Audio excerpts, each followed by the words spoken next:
Alors aujourd'hui, on embarque pour un sacré voyage. 2500 ans de pensée occidentale. Et on va voir que tout ça, c'est une histoire de balancier. Un immense balancier qui n'arrête pas d'osciller entre, d'un côté, les grands systèmes qui veulent tout expliquer, et de l'autre, le doute, le scepticisme de l'individu. Et la question qui va nous guider, la voici. C'est quand même fou, non? Comment on est passé de ça, des dieux qui font la fête sur une montagne, à ça, des théorèmes prouvés par la pure logique. C'est ce grand écart qui résume tout le voyage intellectuel qu'on va faire ensemble. Allez, c'est parti.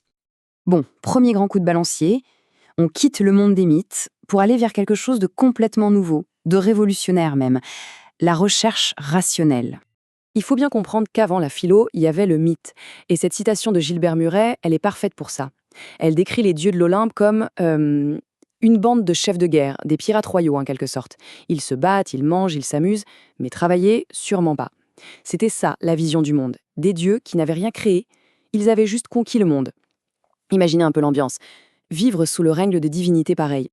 Et puis, tout à coup, une idée folle émerge. Des penseurs comme Anaximandre se mettent à dire « et si le monde n'était pas juste le jouet des dieux? Et s'il suivait des lois naturelles qu'on pourrait comprendre ?» D'un coup, le monde n'est plus une simple histoire qu'on se raconte, ça devient une énigme, un puzzle à résoudre. C'est un changement radical. Et le plus dingue, c'est de voir à quel point ces idées sont modernes. Anaximandre, qui parle d'évolution, qui dit que la vie vient de l'eau, que l'homme descend du poisson. On est 2500 ans avant Darwin, c'est hallucinant. C'est vraiment là, à ce moment précis, que la pensée scientifique naît pour de bon.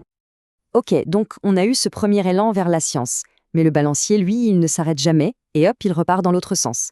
Maintenant, le but du jeu n'est plus seulement d'expliquer un petit truc par-ci par-là, non, l'ambition est bien plus grande, on veut construire de grands systèmes qui expliquent tout, l'intégralité du réel. Et au cœur de cette nouvelle quête, il y a deux monuments, deux géants, Platon et Aristote.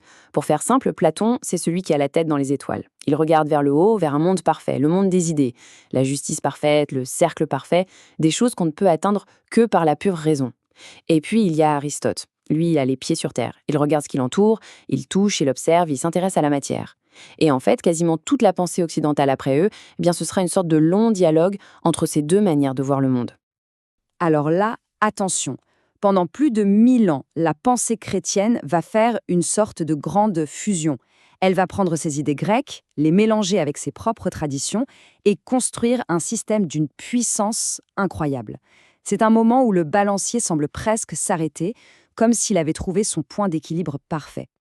Et la recette de cette grande synthèse, la voici. C'est un peu comme un bâtiment avec 3 piliers ultra solides. Premier pilier, l'histoire sacrée venue de la tradition juive. Deuxième pilier, la théologie complexe héritée des Grecs. Et troisième pilier, l'organisation, le droit, le gouvernement, tout ça piqué aux Romains. Mettez les trois ensemble et qu'est-ce qu'on obtient? Un édifice intellectuel et social gigantesque qui va littéralement forger l'Europe pendant des siècles. Mais voilà, rien n'est éternel, surtout pas les grands systèmes. Même le plus solide des édifices finit par avoir des fissures. Et notre balancier, qui semblait endormi, eh bien il se réveille. Doucement, il se remet en mouvement. Et l'autorité de ce grand système unique commence à craquer de partout. Et le grand craquement, c'est la réforme protestante. Là, c'est une vraie fracture. Tout à coup, l'autorité change de camp. Avant, la vérité, c'était l'Église qui la détenait. Point. Maintenant, la vérité, elle se trouve dans la Bible et chacun peut l'interpréter pour soi-même. C'est un transfert de pouvoir qui est tout simplement monumental. L'autorité quitte l'institution pour aller vers l'individu. Et là, le balancier ne fait pas que bouger. Il fonce de l'autre côté et atteint son point le plus haut du côté de l'individu. C'est l'âge d'or de l'individualisme. Désormais, le point de départ de toute vérité, le centre de tout, c'est l'esprit humain, la conscience de chaque personne. Et le coup d'envoi de cette philosophie moderne, c'est René Descartes. Son projet est fou. Il décide de faire table rase et de douter de tout, absolument tout. Mes sens me trompent peut-être, le monde n'existe peut-être pas, mais il y a une chose, une seule, dont il est impossible de douter, le fait que je suis en train de douter. Et si je doute, c'est que je pense. Et si je pense, c'est que j'existe. Je pense, donc je suis. Bam, la seule certitude, c'est l'individu qui pense. À côté de Descartes et de sa pure raison, il y a l'autre grand pilier de cette pensée, l'empirisme, avec John Locke. Pour Locke, à la naissance, notre esprit, c'est une page blanche, une table rase. Et comment est-ce qu'on remplit cette page? Eh bien, avec nos expériences. Tout ce qu'on sait vient de nos 5 sens. La vérité, on la construit petit à petit avec ce qu'on voit, ce qu'on entend, ce qu'on touche. Et attention, tout ça, ce n'est pas juste de la discussion de salon. Ces idées sur l'individu, elles ne sont pas restées sagement dans les livres. Elles ont mis le feu aux poudres, elles ont nourri les Lumières, et puis elles sont devenues le carburant des révolutions, américaines comme françaises. Le fait de mettre l'individu au centre de tout a littéralement changé la face du monde politique. Et tout ça, eh bien, ça nous amène directement à aujourd'hui, à notre époque.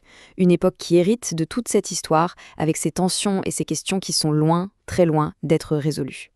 Parce qu'au final, ce grand mouvement de balancier, il ne s'est jamais arrêté. Il continue d'osciller encore et toujours.